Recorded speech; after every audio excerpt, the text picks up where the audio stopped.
disco. Get disco. Yeah. Yeah. Disco boogie. Disco boogie. I want to see you disco boogie. I do. I will put that on video. We need to post that. No. There will be no boogieing. There'll be no disco boogie postings. Got it. Understand as well. Completely understand why you would want disco boogie postings on the internet. I wouldn't want mine on there either. I dance. I look like a frog getting shocked in a science experiment. Like, I know. All jerking around like you really seriously have neurons that are really messed up. Like something's missing. Like a car missing, not like it's gone. Like something's missing. Like the signal's not getting all the way there. Yeah. Oops. Hang on. Hey, so look, I think I've refined my position on this Lindsay Clancy thing, by the way. Okay, refine that crap for me. I haven't, again, looked at court transcripts or whatever or anything else. However, when I found out that it was strangulation, not just a quick thing. Yeah. And like it can sometimes take like 10 minutes for you to die by strangulation and stuff. Yeah. And then to have to kill the two kids and then go find the other one, take all that time. And not only that, but like, you know, there's just so many things. And then seeing, okay, so that chick needs to just go away. Yeah. Like, let me just say this. I know I was kind of compassionate a little bit in our previous episode about all this, but I've really solidified this in that postpartum, it's not an excuse. There's no excuse. And you have three innocent kids that are gone because of this crazy woman. I'm not saying she doesn't have issues and there's not some problems there, but the postpartum depression stuff and everything does not excuse this. And it does not mean that there's not some really, really severe consequence for what she's done. Yes. And here's what it really boils down to. There's two things that are there's one irreversible thing and one thing that if we don't do this right, it's not going to pan well for the next 20 friggin' years. Well, we do a lot of those things that don't pan out right, dude. One, the most permanent thing, and the reason that I look at this as a father is 3 children are dead.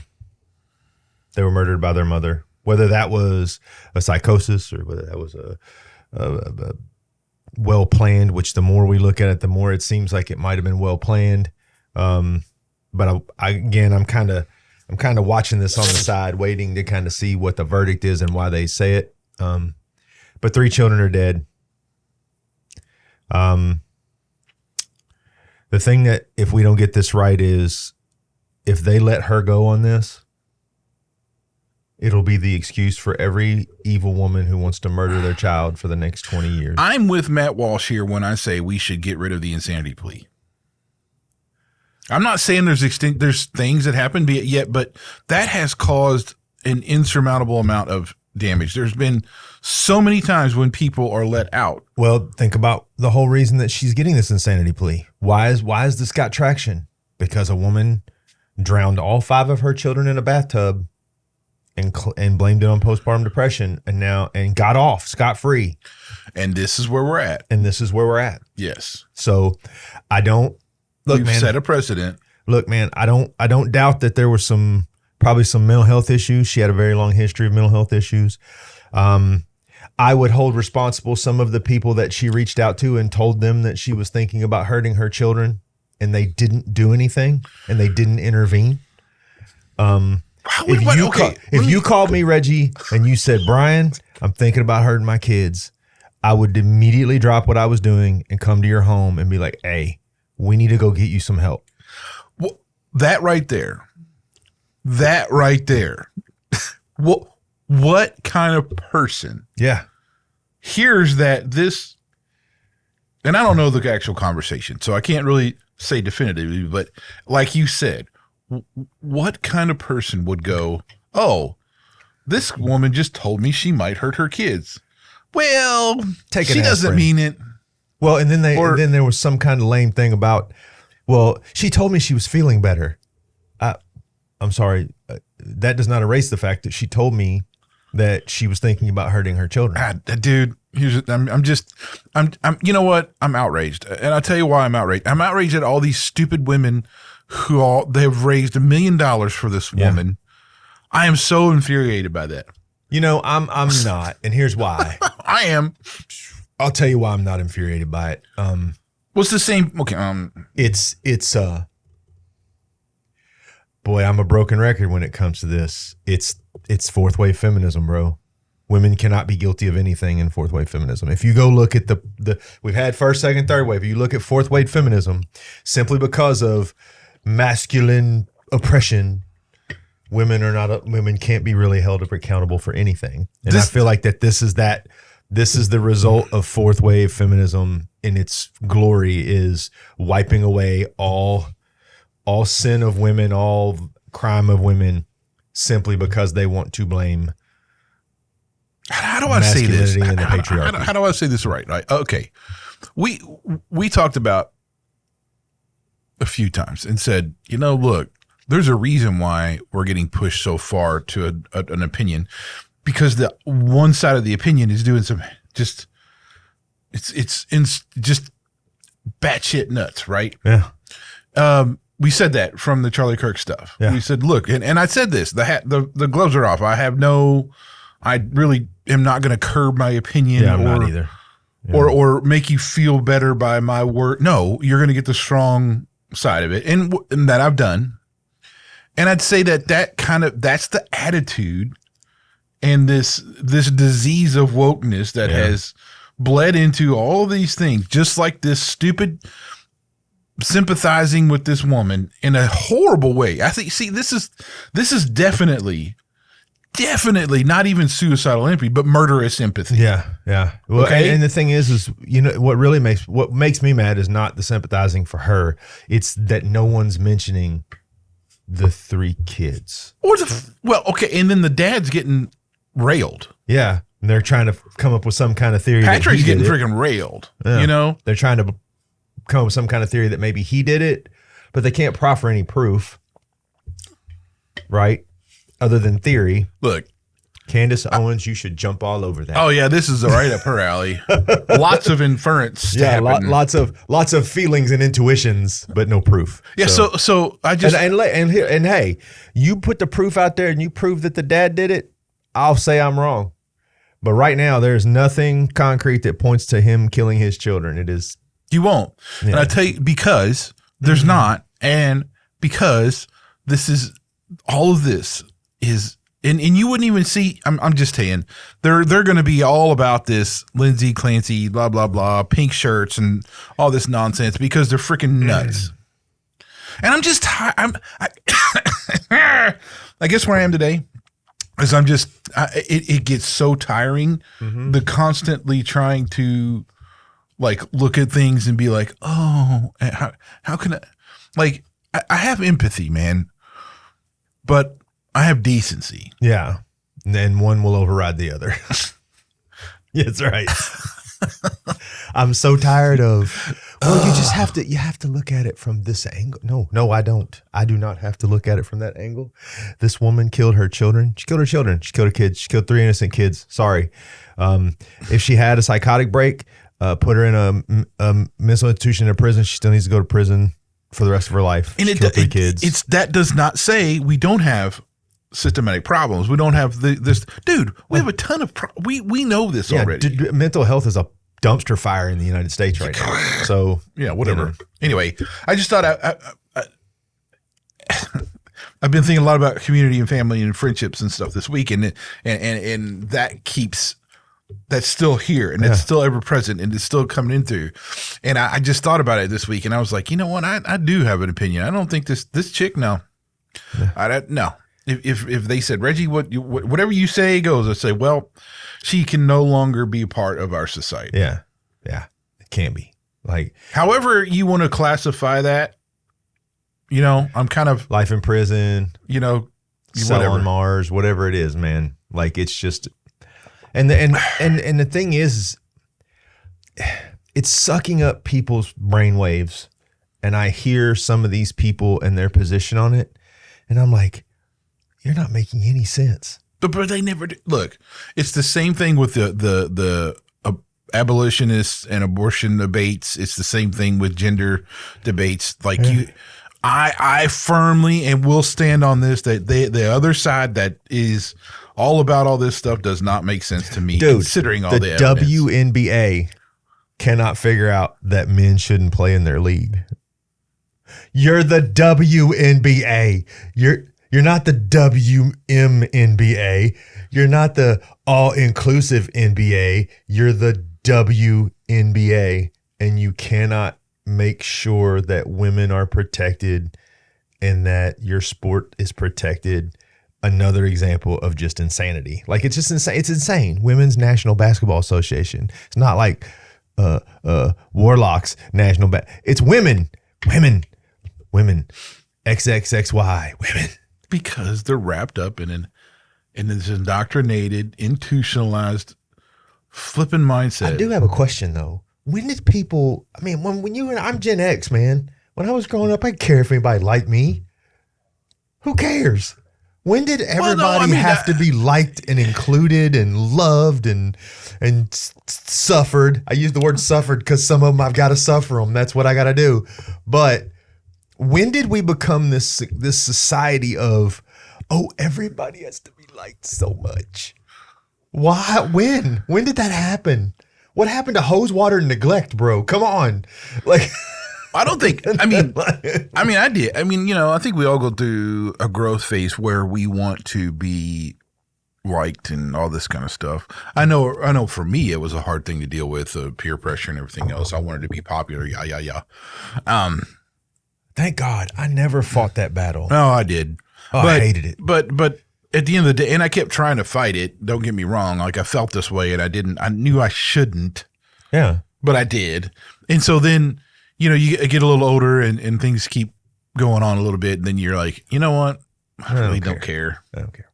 And then you kind of, but that's just being comfortable in who you are. Yeah. And you figure out who you are and it's, you're special, but yet you're not. The last person who told me they didn't like me, I went, oh, okay, it's cool. Yeah. We're good. I expect people not to like me because I do have principles. Yeah. I think people without principles actually have a lot of friends and they can blend in with all kinds of things. I cannot. It's easy to be a chameleon when you think everything is okay. Yeah. Well, yeah. Anyway, but we were speaking of community and friendship. Reggie reached out to me earlier this week with a concern. I got a text. We were originally going to do angels in our Unseen Realm series, and then Reggie was like, "No angels." Nope. But so let us know, Reggie, what brought about this epiphanous moment. Not a great moment, but never is. But I saw one of my. I have a good friend, and I'm not going to throw names out there necessarily, but you would know who this is if you knew. But I had a good friend of mine who I would say is a good friend, right? This is what I would label as a friend, not just an acquaintance who I liked, His wife, they're my age. Mm-hmm. His wife passed away, pretty quick too, right? Yeah, pretty quick. It was early July. She went to the hospital, ER or something because she was feeling tired, and all of a sudden it's nope, you don't have that much time left. You got stage 4 pancreatic cancer, and it's growing this and that, and that kind of thing. And so it was, I don't know, a month and a half later, done. Yeah. Right. And my buddy has I think it's 2 grown kids and 1 senior in high school. Right. And so a little bit older kids or whatever, but it occurred to me, I've hung out with him. I mean, it's not like we talk all the time or whatever. Yeah. But we're dudes and we don't really pick up the phone and call each other all the time. I'm lucky if I send a text, go, you good? That's it. That's all. Because I really, it's you're just checking on a brother, but you're not you don't really want to, Yeah. sometimes you got to talk, but like, okay. Anyway, point being is that here, and he's a devout Christian. Him and his family devout, just great guys, great people. And so here I am. I grew up with this guy. I went to high school with him, everything else. And I'm sitting at the funeral. I went to the visitation, and then I went to the funeral. And I'm at the funeral, right? Which is standing room only, by the way. It was crazy because she was a teacher and all that kind of stuff. But anyway, so I'm standing there and I'm thinking, I didn't really know her. Like, I knew who she was. I knew what he had spoken to me about, and about her. But I'm like, I really didn't know her that way. And it was like a light bulb that said I missed part of this friendship that. If this was a critical part of himself that I did not include in this relationship, and I thought that's a failure. Yeah. And it goes back to what we talked about with how we define friendship. And this goes way back to our episode 42 about men friendship and stuff. So let me say this real quick. I did the things with, I showed up. I answered the phone. I did this or that. We it wasn't that way. I showed up, but I showed up at the funeral and stuff, but that wasn't enough. I don't think. I missed a part of this relationship. So we had said before that, like, a friend is more, is like really family, except it's just not related by blood. Like it's a close relationship between you and another person. Yes. And I know, Brian, you've said this many times. Like, you don't have many friends. I don't, but that's purposeful, right? Here's where I stand. Being someone who, my friends are probably more family than my family is, if that's not my wife's family, but my blood family.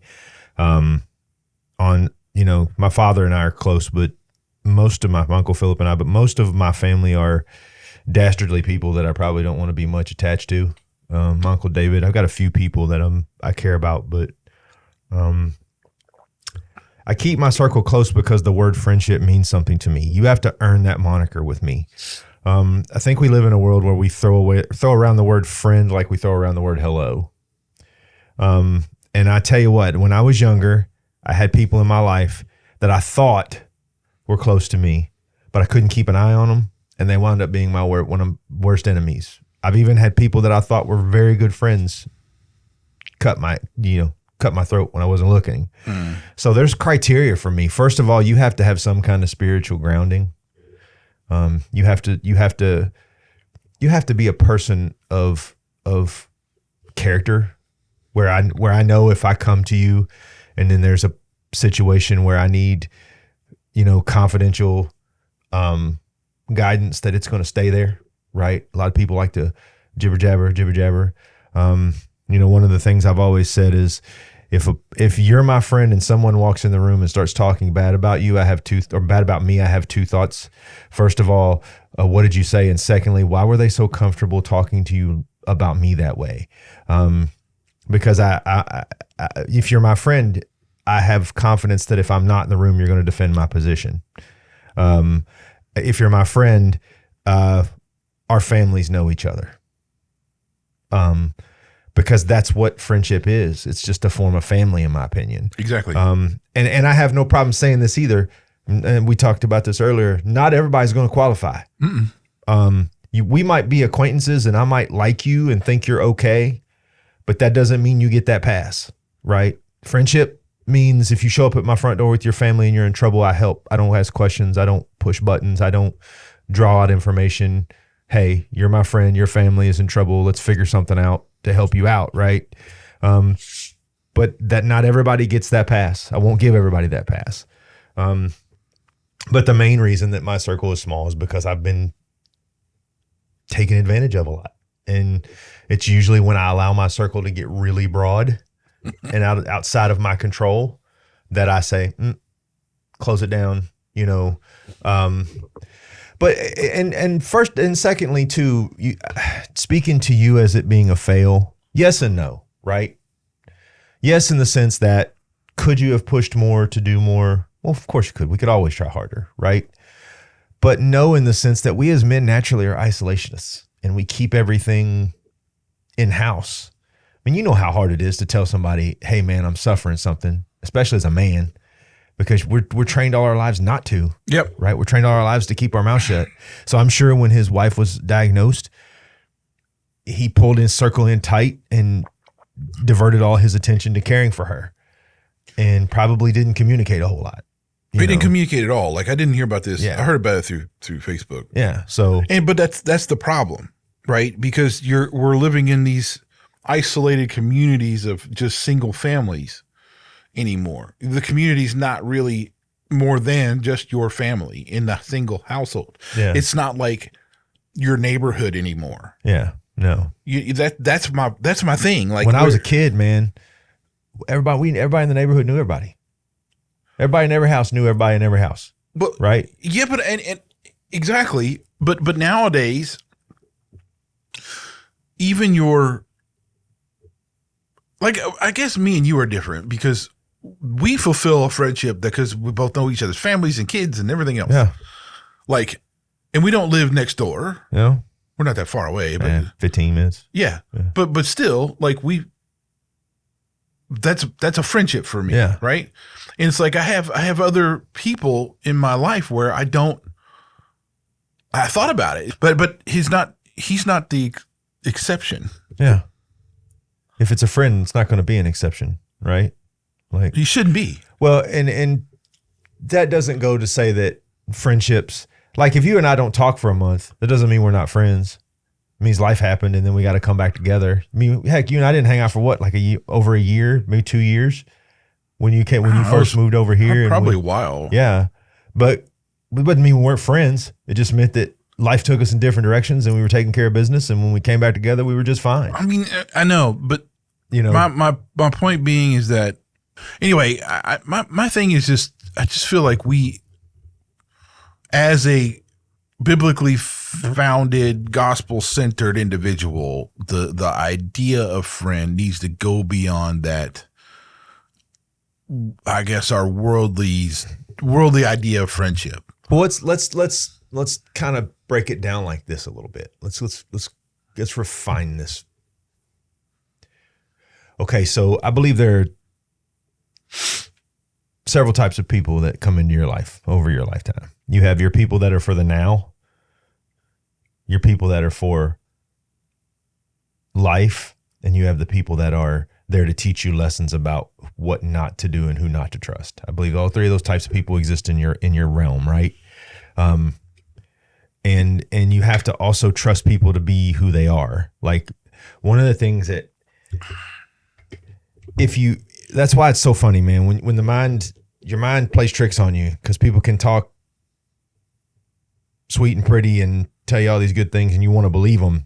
But what you need to be watching is their character and their actions. Obviously, your friend is someone that you've watched their character and their actions, right? And that's a friend to you, right? But the way this folds over is,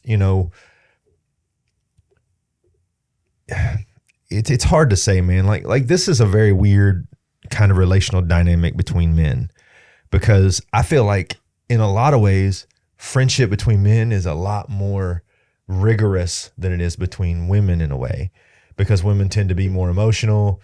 So they tend to forgive more. They tend to not pay as much attention. Whereas with you and I, and 99% of men out there, we're watching the actions mainly because, number one, we're trying to protect what's ours, right? We're trying to keep our guard up. Well, if your actions don't match your words, there's a problem. Number two, we tend to put parameters on other men on the basis of you have to prove yourself. Yeah. And that doesn't tend to happen amongst women as well. They're more open and welcoming and more over encompassing. And that's not that it's a bad thing. It's just in their nature, right? Whereas we, we're the guardians at the gate. What? There's right? difference in between the male and female when they do not that? at all. Chicks and dudes and chicks, man. Right. But look, and I think this kind of folds over into community in the sense is the one thing I can tell you about when you get men become friends is their community grows almost naturally. Because if you and I together trust each other and someone else steps into the circle, like our last guest, I got no red flags about that dude. You trust him. We're friends. I trust your judgment. So my community grew, right?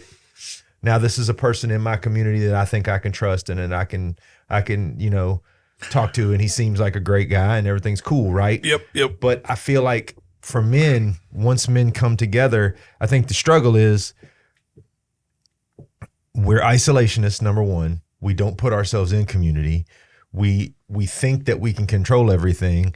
Then we have one or two friends, but we're like, our one or two friends are good. It's good. We're going to have the 1-2 friend. We don't need no more friends. But what we really should be doing is kind of blossoming those into other relationships with men so that we can make our community better and have more everything from opportunity to relationship to the community of faith, and all those things need to be there, right? So I think that was probably the miss. I think it's a long way to get around to what the miss was. The miss was the opportunity to get to know him and his wife and then grow that community, right? That's the miss, man. But that's not just you, right? That's pretty much every dude. Like that's a disease of isolation that men in general carry around at all times. I mean, it's not like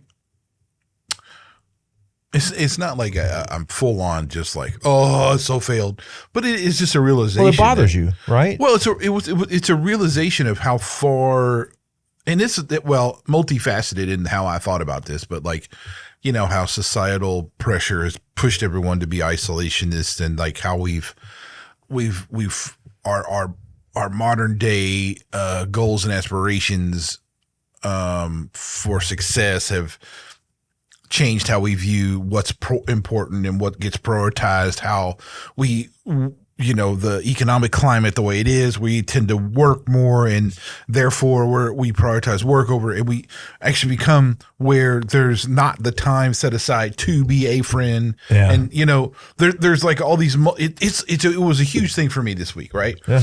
And I was trying to distill it down, but it was hard to do. Well, there's just too much to it, but like we know, look, we know the secular world does not agree with how we see things. Absolutely. We know that their priorities and their agendas do not line up with ours. For sure. In a lot of ways. Now, I'm not saying all ways, but in a lot of ways. And then we know that there's principalities who are controlling and everything else that we are kind of not aligned with either. We're battling these things. That's really, it's not man, it's the principalities behind everything else. So we know that the world we live in as gospel-centered individuals is kind of combative to what we're trying to do. Yeah. And we know that they've had and we've already discussed this, they've had a foothold into institutions, into and sciences and everything else, and that we end up in this spot we find us today, which is an advanced position of this whole social capture and decay. Bro. Yeah. And so it's no wonder you would see something like a situation where you would feel like, man, I didn't do something right in this essence, but yet by the world's standards, I didn't. I fulfilled everything. But by God's standards, you did. I'm just saying, like, if I truly, if I did not get to know this guy's household. I got to him. I knew him, but I didn't take the time. And I mean, granted, he probably didn't. We failed each other here, right? Yeah. He hasn't got to know my family. I didn't get to know his. Yeah. Right. That's a failure point in a friendship, if it's truly a friendship. Yeah. Now, acquaintances, there's a lot of acquaintances I have that, you just know this person and you're cordial, you're nice, you kind of think they're cool or whatever. Yeah. But it's not like you would never call them if you had an issue. Yeah, for sure. Your friend is who you call if you have an issue. Yeah, your friend is who you call when the proverbial crap is hitting the fan, right? Yeah. Like that's. Well, let me ask you this question. All right, how would we define? Interested to know, how would we define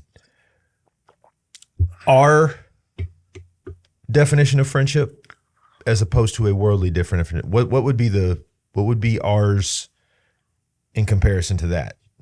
Being people who are gospel centered. What would you say? There's this. Okay, so I would say if I were to sum this up, a friend is a family member who's not related by blood. Okay. Who you've considered, you know them well enough, whatever. You've taken them in. You've considered them. Vetted them. You've now considered them part of your family, yes. even though they're not related to you by blood. Yeah.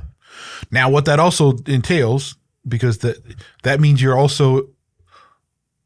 you should be interested in their household. Yeah. And you know their household. Yes. Beyond just, oh, that's Bobby and Ricky and,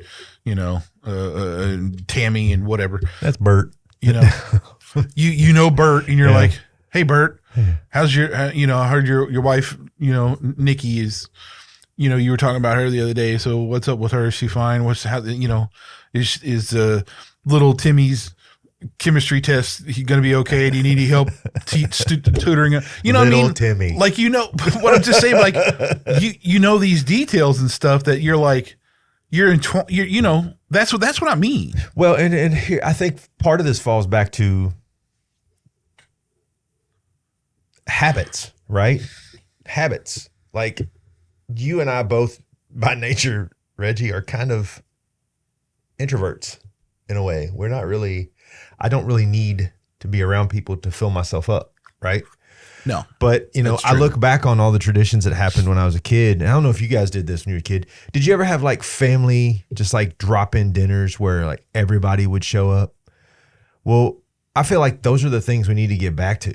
Because how many times did you have like that family drop-in dinner with aunts and uncles and friends and family and all them showed up, and in that night, you found out more about what was going on in those people's lives that were important to you than you could have found out by investigating individually, just by hearing the conversations. Because we're so open to conversation when we're in a room full of people that we know and we're comfortable with, right? But you put that person in a room with one person they know and 12 they may know, all of a sudden they clam up. But I think that part of that reflects in the church community, potlucks and things like that, where we get together, and men's breakfasts and things like that, where we get together and we coexist and we talk and we pray for each other and we ask each other how we're doing. And, it's funny. I went to a men's breakfast a while back and a guy was there and it was so weird. He was an older gentleman and he had fallen and he'd basically done essentially the same damage to his eye that I had done to mine. Well, it was so cool to talk with him and get to know him, and come to find out that I had been going to a Sunday school class with his son and didn't know it. Or not his son, maybe I don't know. I had to go back and think about it. I actually took notes in my notebook for that conversation because it was super interesting. But that's community, right? That's the friendships that work into the community. So what would you say is the percentage of importance for spiritual stability inside of that friendship? Do you think I guess the better way to say it is, you and I both have people we know that aren't exactly spiritually centered. Right. Is not being spiritually centered a impedance to us becoming friends with someone? I mean, I think that can be a yes, but I could see that being a no too. Yeah. But I would further classify that as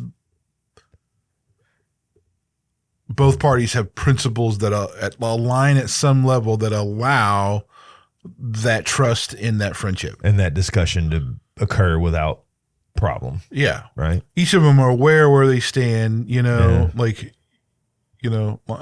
know from my perspective, most of those though that aren't biblically centered, gospel centered, have gone away.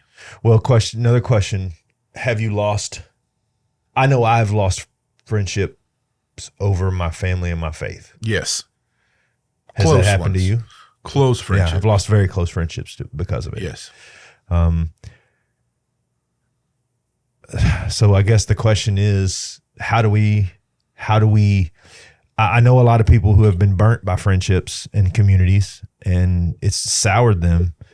How do we help that person deal with those things happening? Because we've always met somebody that's been like, I've been burnt. I don't want to get burnt again. How do we help that person? Well, okay, everyone's been, but this is where I land. Everyone's been burnt though. Yeah, everyone. Yeah, like, and you've burnt somebody. Yeah, you know, let's be real. Sometimes you burn them, not even intending to burn them. No, right? I'm just saying. But we've done. You know, we have all harmed each other. And I think at one point or another, yes. Yes, I think that's where you have to go and say first off and establish that you ain't Mr. Do Right, dude. I mean, you know, and so no matter how many times you've been burnt or whatever, or you've been that way at some point too. So there's like grace to be had. And it's like I keep going back to like I've received much grace, therefore I must give much grace, right? That's very true. And I think that's just over and over again because they don't all do that, right? Yeah. And if it wasn't worth it, if a friendship wasn't worth it, who would actually do it? But it is. Yeah. There's a foundational thing for us, and I'm just going to talk about men here. For people in general, but for men, there's dude, having brothers who you say are friends makes a hell of a difference, dude. Yeah. I mean, it just is. Now, my brothers are my friends. We talk all the time. And I have you and like a few others who are like my brothers, but you're my friends. Yeah. You know what I mean? And I cherish those things, right? Yeah. I like that I would grieve those if they were gone. Yeah. You know? It would be upsetting. But I know your family, and that's what I'm saying. Like we've gotten that way, and like if you really, I think a further definition of friend is including the household in it. Yeah, and you've established that trust and everything else. Yeah. I mean, like if I went and got stumbled somewhere, dude, and like my kids who are the most important thing besides my wife. Right? They are so insurmountably priceless to me. Yeah. If there was some way I needed something to happen with my kids, I'd be like, "Hey, Brian." Yeah. No problem. I know, but I wouldn't. Right. But I wouldn't have any reservation with that. Yeah. Yeah. You know what I mean? Although you have called me several times after the fact and been like, "Well, I thought about calling you, but I didn't want to bother you, bruh." That's okay. I'm just picking on you, man. Several times you have been like, "Well, I thought about calling you," and I was like, "Well, at least you thought about it." That brings up another point, man. I think we have to understand. I think sometimes, and this is the other thing. Like I recognize my buddy's trauma. Mm-hmm. So here he is in the hospital, sleeping there, all that kind of stuff. He ain't gonna be right. He ain't gonna be thinking about picking up the phone, calling anybody. Mine ain't gonna be good. No. So I don't. You have to understand that too. If somebody's really going through something, there's, that phone may not ring. And, I would say that if it's a friend, hopefully you're talking to him at a cadence enough to where you could pick up on something or whatever. Now, for me, this is, this dude, me didn't talk that often. Yeah. We really didn't anymore. I mean, he's, we're both grown ass men, doing whatever we're doing, and which is silly. We should actually have, and that's the thing. We do have to have a small circle. Yeah. And it depends on who you are, how small that circle is. But I'm just saying, for me, I don't have time for a huge number of actual friendships. Well, to me, there's another layer to this.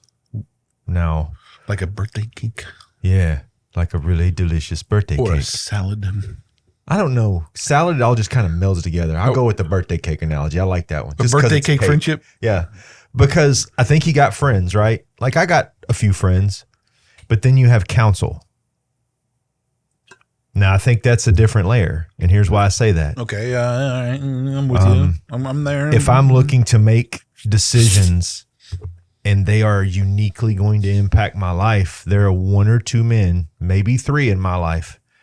You being one of them, my dad being another, and probably my friend Greg, that I'm going to go to and say, I value your all's life experience. I value your all's input, and I value your all's honesty enough to tell you that I'm about to make this life-altering decision, and I need to know if I'm going in the right direction, right?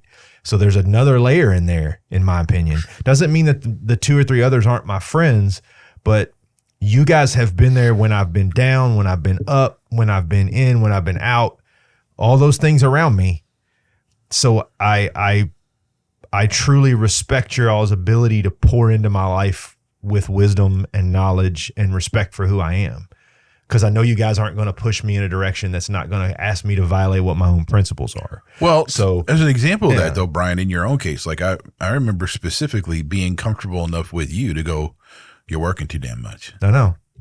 I mean, you're like a workaholic, and bro, I'm okay. You gotta cut it down, and it's okay with me, and I don't take offense, right? Like because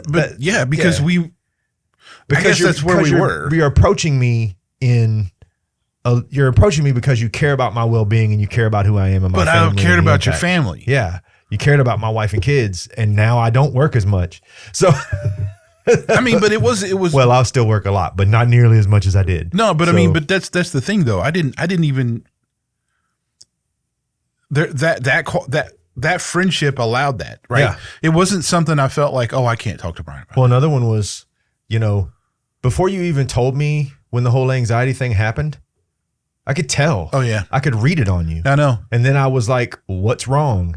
And you didn't hesitate to lay it out there, bro.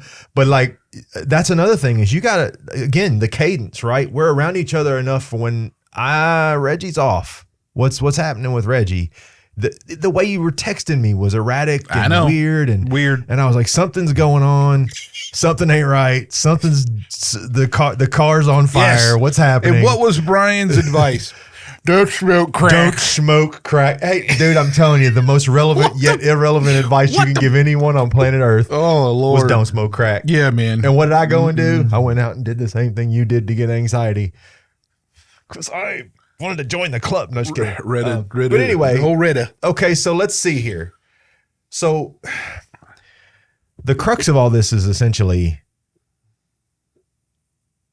how do we keep from having this same thing over and over again? How do we strengthen our community? How do we strengthen our relationships and our bonds as men? I sound like Dr. Phil, I know, but I'm getting to a point, I swear. How do we reconcile those bonds, and how do we, in a biblical and familial way, become better? I think the thing comes to me is that you must have a mindset that says, I'm going to be intentional with my friendships. Yeah, for sure. And that friendship needs to, if I want to foster that and grow that or whatever, it includes, and we're talking true friendship, not just like an acquaintance or whatever, includes the household that person lives in. Yeah. Right. And it means taking an interest in their wife and their kids and stuff like that. And like intentionally being like, hey, when are we doing dinner next or whatever? Yeah. And it's not isolated to just you go and hang out with the bros at the tavern, that's not it. First of all, I don't know that I've ever been inside of a quote unquote actual tavern. But anyway, sorry. Everybody should eventually have and go into an I have been in a beautiful Irish pub though, all wood, like beautiful Irish pub. It was very nice. Had a Guinness, an actual authentic Guinness. I know, and Guinness is awesome. I love Guinness. But anyway, but that's what I'm saying. Like, from the world standpoint, and we could get into specifics. I don't think we need to though. I mean, like from the world standpoint, like you, what are they classified as? Like an interdependence between two people. Yeah. Which makes it not sound makes it sound like a business relationship, not a friendship. And I mean, it's just like, and that's what I mean. Like,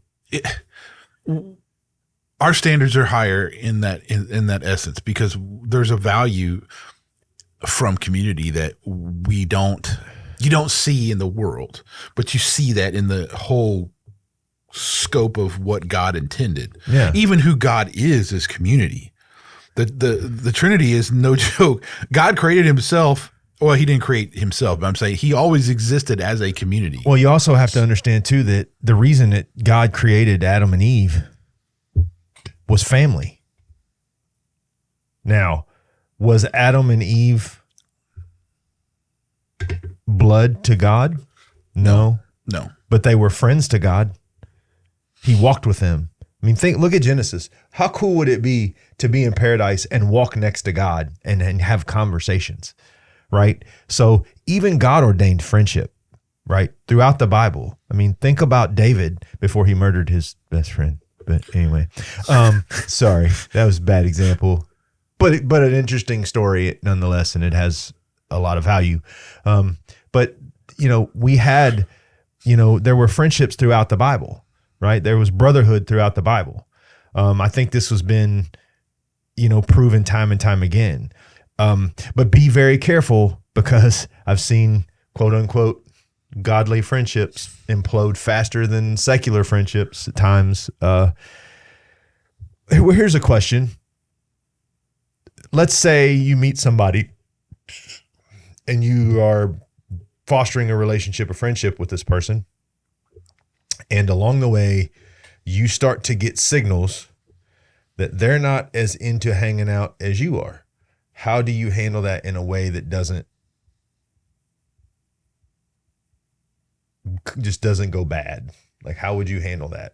Well, I mean, the understanding of that, not everyone's going to it's okay if someone doesn't want to hang out with you. I mean, it doesn't mean anything. A lot of people take that personally. I know. But that's a choice you're making. Yeah. You're making a choice by saying, well, just because this person doesn't want to hang out with me as much as I want to hang out with them means I'm a bad friend or I'm a bad person. And that's a choice you have to make. That is not based on anything. There's a reason why you don't click with everybody. Nobody does. It's impossible. There's lots of people I like and think are interesting. That doesn't mean we're going to be friends. Just means you've got a very interesting point of view and you're a very interesting person. And I appreciate whatever time we have to talk. And that's all it is. It's all it is, Yeah. I mean, it's like, I think me and Henry Cavill would kick it off and be good, cool pals. But like, I mean, it's also not gonna. It's what I'm more of a Jason Momoa dude. I don't think I would hang out with Jason. I mean, like I would, but I'm not saying like I just don't think that's. I think I hang out with him. I go to Hawaii, try to surf. No. Do very terribly at it because I'm not. I don't think kind of dude. But no, anyway. I'll tell you this, dude. I mean, like there is communities, and I mean, and this is where you have to be a little careful because there are like. In other words, in the drummer community, okay, because there is like it's almost like since you're a drummer, you're like in this thing where you can sit in a room full of drummers and you're fine because they have this strong sense of commonality, right? Yeah. But it's not friends. Yeah. There's a difference, right? Yeah. You may be able to talk to, and I have done this too, like be at like NAMM shows and all this stuff, and all of a sudden you're talking to like, could be a famous drummer, could not be, whatever. And you could talk for hours, right? Yeah. And you think, man, but that's not a friendship. There's a number of situations like that where you're in a place where there's a lot of common interests and stuff. Yeah. But that doesn't define what a friendship is. No, it does not. It may feel very cozy. It may feel very, connective and everything. But until you get out of this certain circumstance, how does that go? Yeah. Yeah. And I think you start testing friendships when it gets in. And this is why I'd say this part of what you're talking about with community friendship is it gets tested against things that rub you the wrong way. Yeah. Or it's concern for something, whatever. You're trying to get the hold of the household. Yeah. So when you say you try to foster a relationship and they don't like you, look, you can't force that. Yeah. You cannot you can force so far. Yeah. But it only goes so far. It can't go into the whole like having a real friendship with where they trust you, you trust them, their household, they know yours. Yeah. It's not going to get there if you're forcing it. Agreed. Exciting drum news, by the way. I learned to do 3 things on the drums. First off, I learned to do a jazz rhythm on the drums. It's not perfect, but I can do it all the way. I learned to play the drum fill from Phil Collins in the Air Tonight. I learned to play that drum fill. That's not easy. It sounds easy when you're playing the air drums and you're trying not to wreck the car when that song comes on, but it ain't easy. And number 2, I learned to play a little bit of AC/DC. I'm excited. So I'm coming along, not at like a wickedly speedy pace, but I'm coming along. So, but anyway, sorry, that was a rabbit hole. I'm just excited because I got a pair of electronic drums and I have a whole series of videos from Drumeo that is teaching me how to play my electric drums. And now I'm learning to play things and I'm excited. And Reggie like is Mozart on drums and that's just the way it is. Anyway, so let me get to this a little bit. Get to that. Like the biblical idea I think we see is households. Yes. You see this really in Acts 2. And this is where they went house to house breaking bread together. Yeah. There wasn't like from person to person. It was house to house. House to house. And they were like meeting in gladness, I think is what the meals and stuff. First Corinthians also is houses. Like saying, the household is the congregation's address. Yeah. Right. Romans 16, Priscilla and Aquila greeted, they were greeted as a pair, but also, and the church that meets in their house. Right. So there's a lot of house language, right, throughout the New Testament. Yeah. When it comes about the body of believers. And I think that's kind of where we have to go with the friendship stuff. Yeah. Because essentially we are a body of believers. Yeah. I mean, so we don't, and I want to say I think you mentioned something really key here. Me? Yeah. Okay. When you said, because I thought about discipleship when you were talking about how growing your community, that growth is in the terms of a friendship is organic. Yes.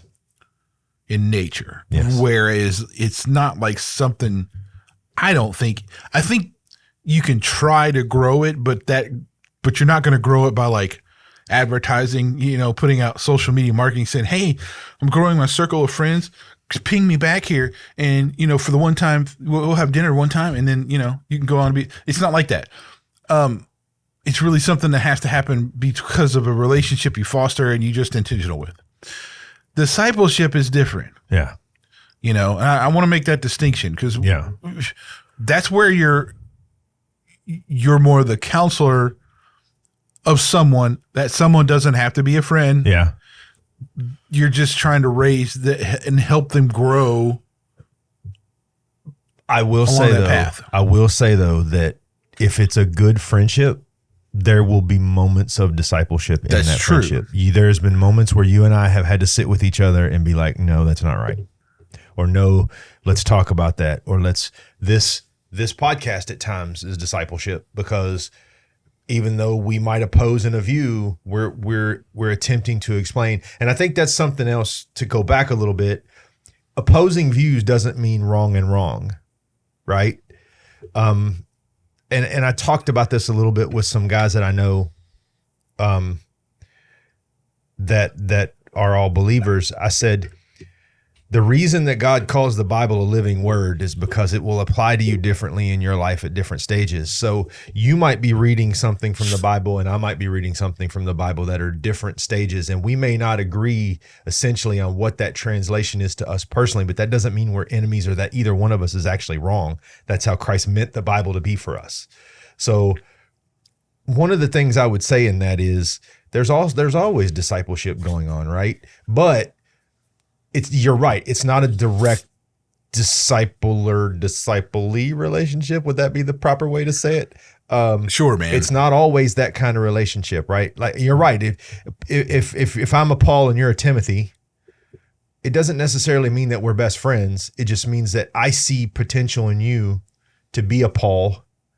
So I'm going to invest in you and disciple to you to give you the tools you need to reach the best level where you're at. And after we reach that level, we may part ways and you may go out and do great things and I may not be involved in that anymore. But friendship is different. We may part ways, but we're going to come back together and we're always going to stand on that relationship. Right. So, I think you're correct. I think that's absolutely right. I agree totally. Yeah. So anyway, the whole thing was just like, I realized there was when we had touched on this which It's been quite a while ago. Yeah, it's been crazy. That's back in like our first 25 episodes or something like that. It was episode 42. Was it? Yep. Yeah, well, that's sooner than I thought. Actually. I know, but still, that's a long time ago. Wow. Yeah. 100 episodes 100 earlier. 100 episodes earlier. Wow. I know. 100 episodes ago. Sounds like the beginning of the next Dune movie. 100 episodes ago. So, I mean, yeah, I just thought, I was like, man, I said, I missed it. We missed this. It wasn't that we were wrong or anything. It was just like, we didn't fulfill that picture. We mentioned a lot of things. I just felt like there was a point there where I'm like, man, there's a household that we missed in the whole friendship dynamic, the whole community dynamic, right? It's like having that community of people who are friends. Mm-hmm. Now, what's interesting about your community is that doesn't mean that your friends' community is the same either. Yeah.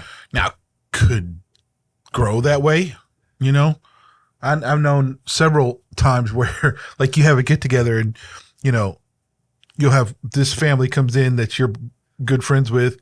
This other family comes in, but they don't know each other. And all of a sudden now they do.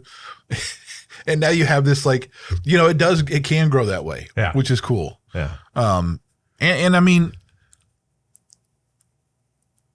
in today, I guess in modern world here, the challenge is that you have to get out of the technology and into real.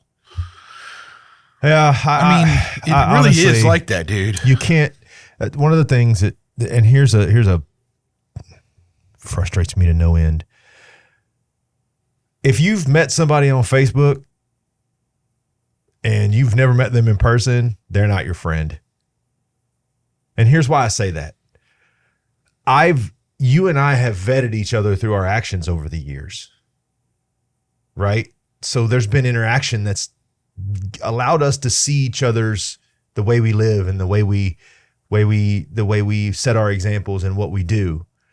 Okay. Yep. There's no such thing as just a Facebook friend, because you can post anything on Facebook and it doesn't necessarily mean I believe you.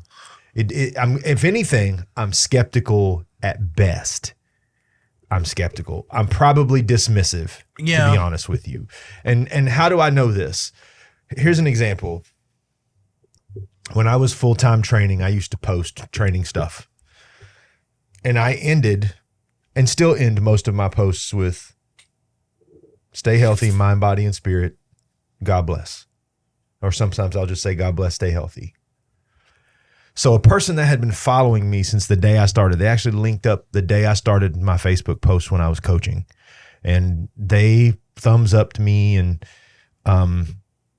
about 6 months into it, I get a private message, a Facebook Messenger from them. And they say, why do you have to interject spirituality into your coaching? And my answer was, because that's who I am, right? I'm first and foremost, I'm a man of God. Then I'm a father. Then I'm a husband. Then I'm a father. And then I'm everything else. Yeah. I was like, and everything I have, I owe to God. So I'm not going to deny them. Well, this is a person that was posting like Jesus memes and this and that. And then out of nowhere jumps into my Facebook my messenger and blasts me for putting the word God and the word bless into my posts. Yeah. I thought I knew this person. They were really consistent about posting and thumbs upping and complimenting me on my videos and complimenting me on my posts and doing all those things. But then I found out who they were. And it was a hard lesson, because I was like, wow, you can't trust anybody you don't know personally. And by personally, I mean, I've shaken your hand and interacted with you on an immediate level. And with bot farms and dude, did you know that the second fastest growing business in the United States is bot farms?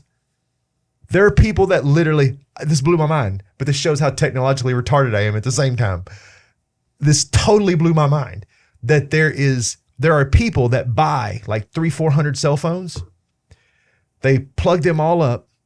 give them numbers, and then businesses hire them to attack other businesses.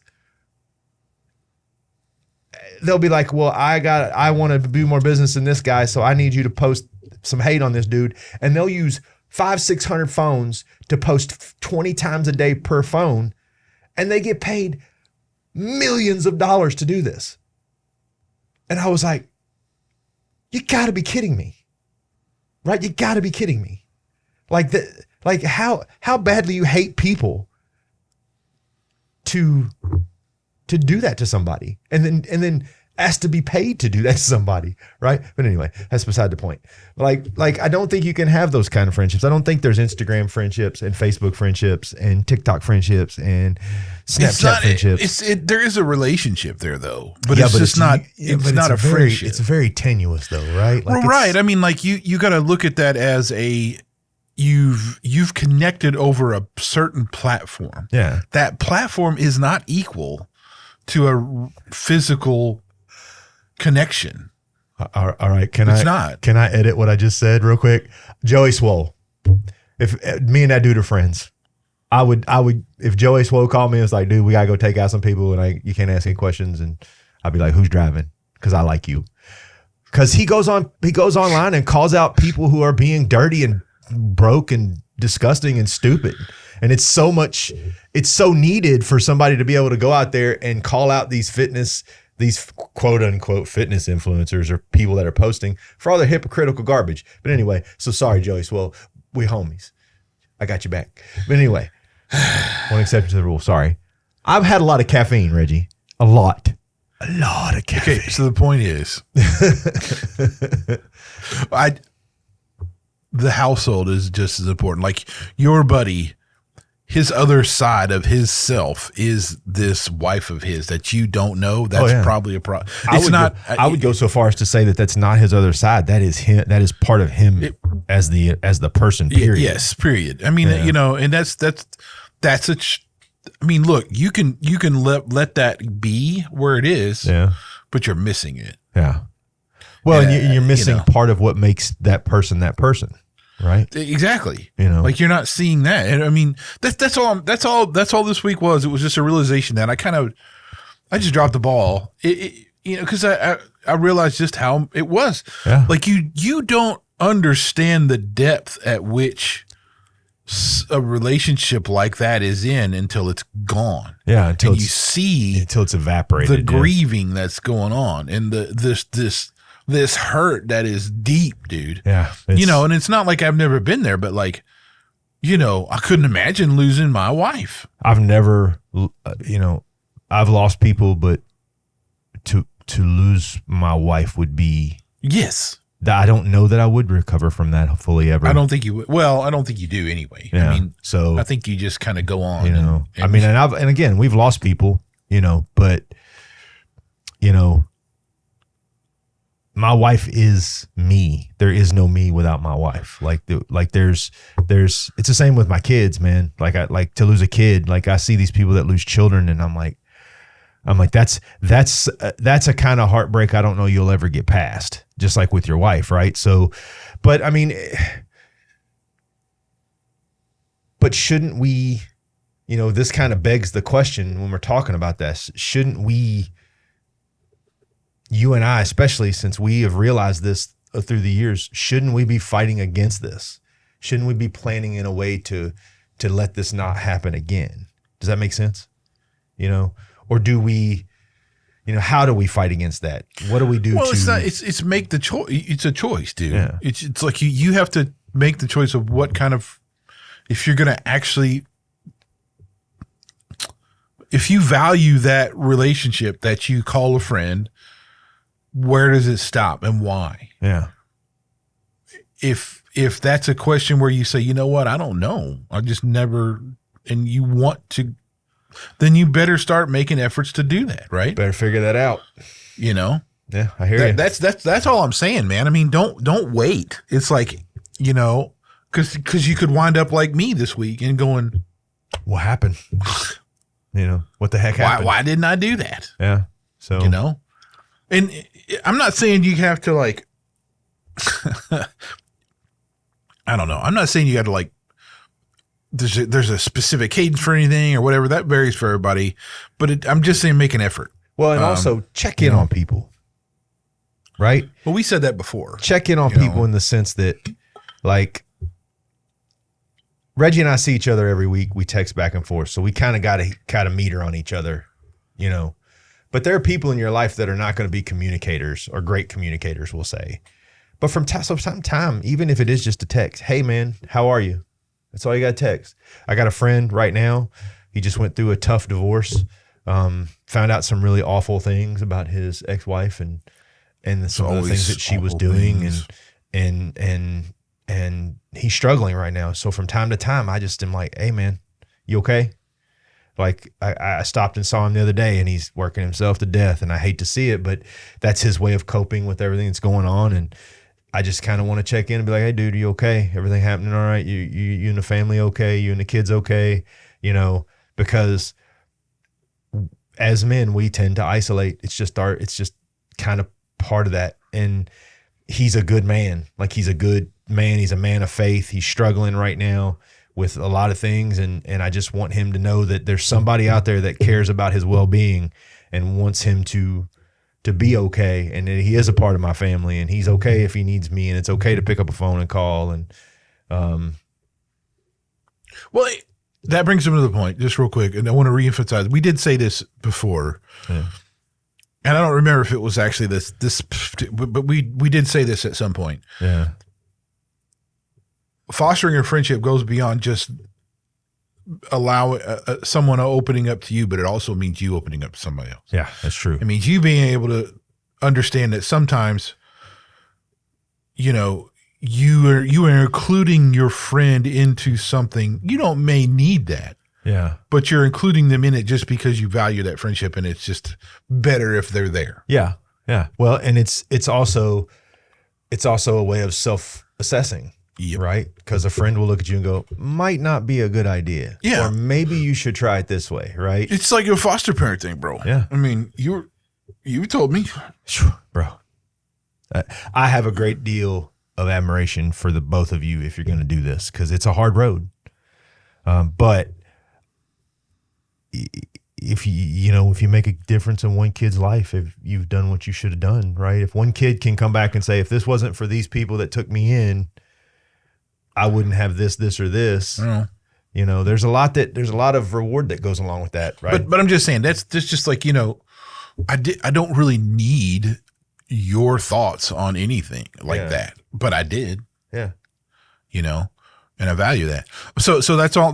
Look, just be intentional with it. Well, and it also goes beyond your friend. And also, don't be afraid to get a little bit out of your comfort zone. And if that's your friend, you're going to be able to ask questions.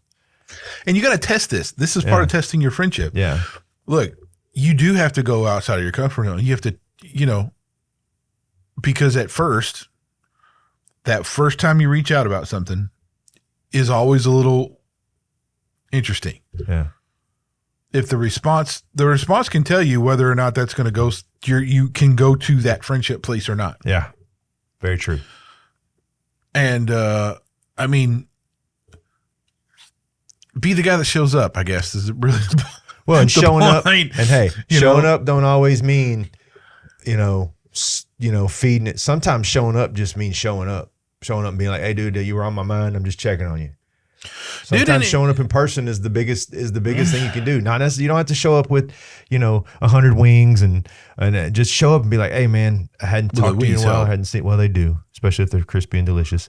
But anyway, show up and be like, hey man, I just, hadn't talked to you in a while. Just checking in on you. You just got to grow up fast. The one guy, I mean, like, don't just stop, because I know, like, if you were to know me, and you got to know me really well, but you didn't know my wife, you'd be missing part of that story and how I can be the dad I am. You wouldn't know that unless you knew my wife. Because if you knew my wife, you'd be like, oh, that's how Reggie. That's how that works. Yeah. Oh.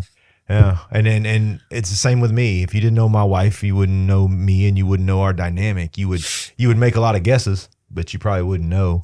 So I guess here's what I would say, Reggie, just as us being friends as we are, I would say, I don't think you missed anything. I think basically what happened was God provided a realization through a situation like he often does, where we as men think we got it. And he, in his very wise and determinate way, says, no, you don't.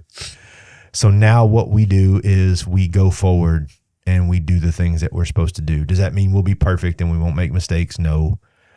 But I mean, if I were you, I'd reach out to your buddy and just be like, hey, what can I do for you now, man? What can I, can I bring you meals? Can I do this? Can I do that? What can I do to help you?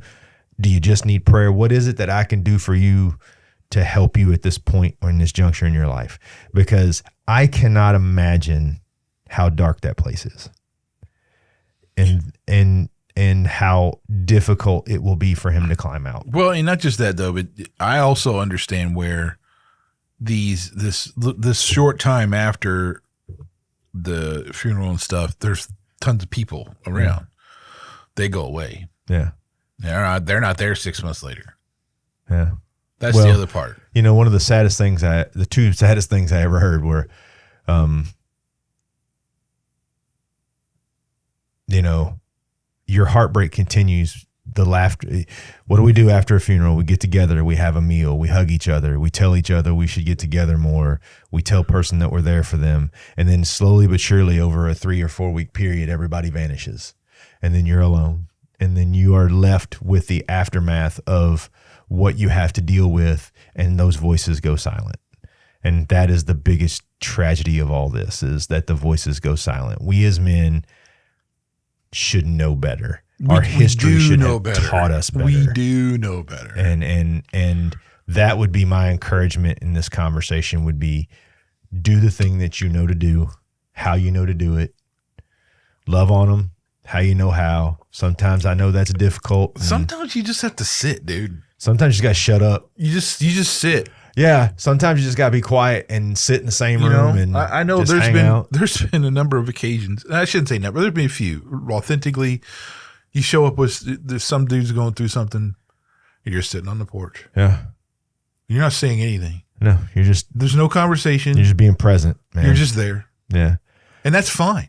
There's nothing wrong with that. My dad, when my stepmother passed, all I could really do was be present, because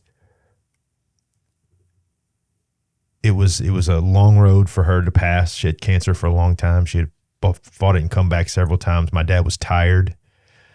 And all I could do was sit there and be present. That's it. You know, we went out to lunch and just kind of hung out, and, you know, I asked him, just made sure that anything he needed was taken care of. And it's the same thing I would do for you or anybody else, man. I'm just going to show up and be like, what can I do to make your life easier right now? I'm not going to take away your grief. I'm not going to take away your loss. That's not within my power to do so. But what is within my power is to say, hey, let me take care of these things so that you can grieve the way you need to grieve, so that I can help you, so I can remove these obstacles so that you can grieve in the way you need to grieve. Okay, one more thing, one strategic point here. Excitedly. I did, because this, I'm talking chaps my ass big time, dude. When you go to a funeral and you approach a widow or a widower and you say, "How you doing?" That's a dumb question.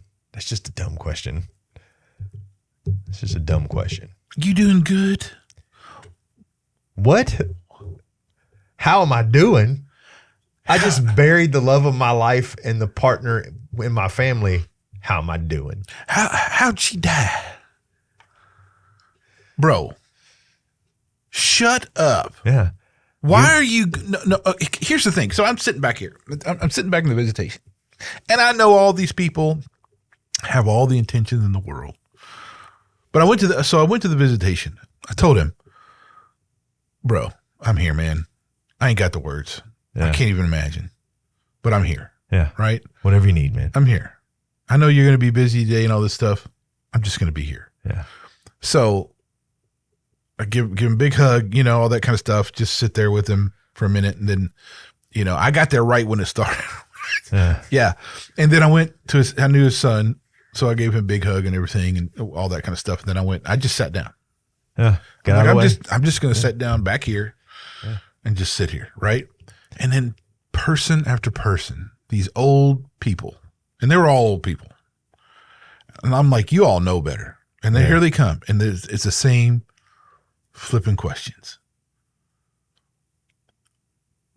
Dude, don't be a flipping retard, man. Yeah. Stop it. Are you just, you look, just because it's uncomfortable for you. Yeah. That does not mean you say something stupid. And you got to understand, how do you not know this? Like, if you're 87 years old and you're walking to a funeral home, you've probably been to a few funerals. You should know how this shit goes down. Yeah. You should have a little practice. So why not be a little bit more, I don't know, let's say deliberate with what you're doing? Because don't be an idiot. To me, it was just so stupid. I was just like, you people are dumb. And it just bugged the crap out of me, man. Because I know I've been there. I've been that guy in the suit, standing up by a freaking coffin, all damned answering the same damn questions over and over again. Yep. It is stupid. It's one of the reasons why I think funerals are just idiotic. Yeah. But anyway, so I just want to say that people, just don't even think about doing that. That is so dumb. You can say, man, I'm sorry. I'm so sorry, man. Sorry for your loss. There's so many things you can say besides. There's so many things that are not bad. How you doing? How are you doing? You doing good? Dude. How? If you don't know how they're doing, should you really be at their funeral? Don't sit there and question them about how he went or they went, whoever it is. That's not for the immediate family to answer that question. Yeah. Yeah. So you need to find that answer somewhere else. Yeah. Don't ask the husband how the wife died. He doesn't want to talk about it. And if he just talks about it, that's fine. I'm just saying, don't initiate this. Yeah. This is not hard, people. Yeah. Just show up and say, we love you. We're here if you need us. I'm sorry for your loss. I really felt like, I thought at this moment, right? I'm hearing all this. And I was like, maybe I should stand in front of him and be like, okay, here's the details, and just like, or just hand out an obit to everybody that walks by. Well, just be like, okay, here's the deal.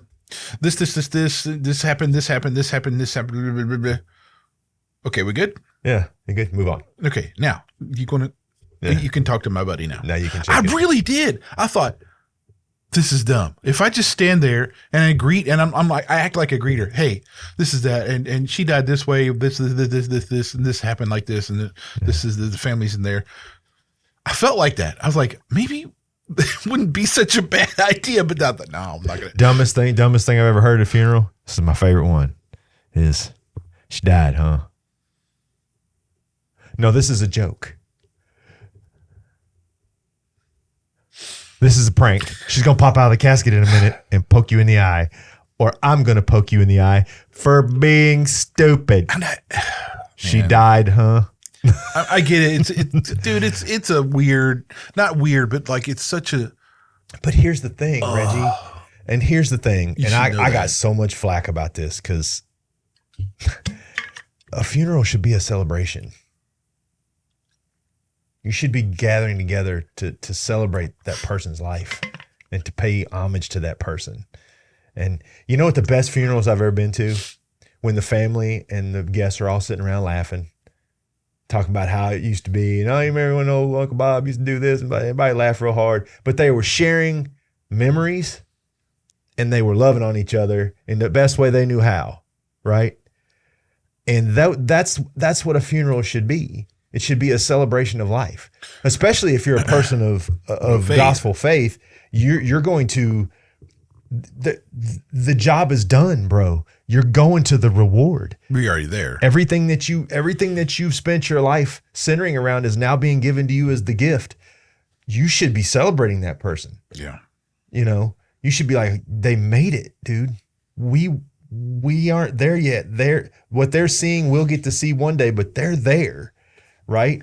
And that, to me, that's that. And it's not to say that you don't mourn. We all mourn when we lose somebody, but a funeral should be a celebration of life. It should be a celebration of that person, and what they stood for and the impact that they left in the world. That's what a funeral should actually be like. But I feel like somewhere along the way, we've turned them into these depth of mournful sorrow and Well, I mean, I'm like, I can't. The grieving is one thing. Man. Yeah. I mean, everybody's gonna do that different. I would much rather if I lost somebody, a person walk up to me and go, "Man, I remember when we did this and we had this and we laughed and laughed." I would appreciate that. I would appreciate you injecting me with the positivity of that person instead of being an echo chamber for the negative thing that's happening right now. Right? Okay, but I think some of this comes by you just go through the motions that you're expected to go through because that's just you have no thought about what you want or what they want. Yeah. I know when my mom died, like I just didn't even care. Yeah. I just did. I'm like, what do you do? And they're like, you do this, this, this. And I mean, and I was just like, fine. I didn't care. Right. When, aunts die or whatever, it was the same thing. It's like, you're just doing what you do because that's what you're expected to do. My opinion, I wouldn't I don't want people to gather around a freaking casket and like see my dead body there. Here's what I want. And I've expressed this to my wife. I want you to cremate me. I want you to put me in the ugliest vase you can find. I mean, dog ugly. I mean, go find some 1932 teal used to be kitchen friggin' vase, pack my ashes in there. And I said, take that money that you're going to pay for a funeral with and throw a big party and put me right in the middle of the room. Yeah. And say, this is my husband's exit. Do what Brian would want you to do. Let's all have fun and enjoy ourselves. I think it'd be funny if like depending on how you want it, if you were going to be buried, like they put you in this like UPS shipping box, that looks like it's been beat to hell, like it survived the tsunami and there you are in it with like a Hawaiian shirt or something, I just thought that'd be funny. Like the Lebowski where the urn was too expensive. So they got a Maxwell House coffee can. It's not like it matters. No. Somebody asked me one day, they said, well, what kind of casket do you want? I was like, I don't care. I'm dead. My dad was hilarious. He'd be like, dude, no. Yeah. He goes, you find some OSB and like nail it together. I'm good. What do I care? And I can exactly see your dad saying that. Yeah. I mean, he was like, you are. But I mean, we see all this big ritualistic thing that goes on where we got to have the perfect coffin and the perfect, just no. No, but look, Romans 12 says weep for those who weep. And that's what we do, right? Yeah.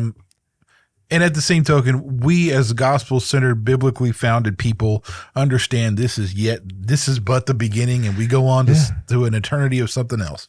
Yeah. So, but I'm just saying, to wrap this up, be intentional about your friendships. It goes beyond more than just your buddy. Yeah. The buddy's household tells you a lot. And if you're missing that out, you're missing on a lot of that person. Yeah. Like, and there's some things actually might be a little revealing that it may turn you off about that, because if you find out they're how they parent is like awful.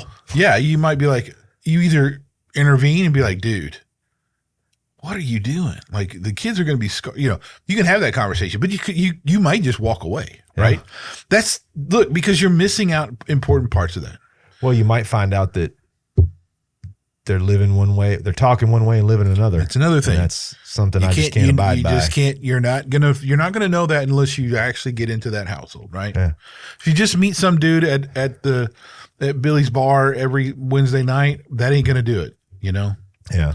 So anyway, that was the episode today. We'll come back next week with another rousing episode of R&B Talks. Hopefully we'll get to the Angels thing. I think we should. I'm good. I'm there. I've gone through the research and I've got one video left in the 11 video series, and I don't think it's going to be all that illuminating. It's just kind of a closing of the series, but guys, check on the people you love, check on the people who are your friends, check on the people who mean something to you. A lot of people hurt and don't say they're hurting. A lot of people need and don't say they're needing. So sometimes the only way to find out is to reach out. So that was R&B Talks. I'm Brian. I'm Reggie. See ya. Bye-bye.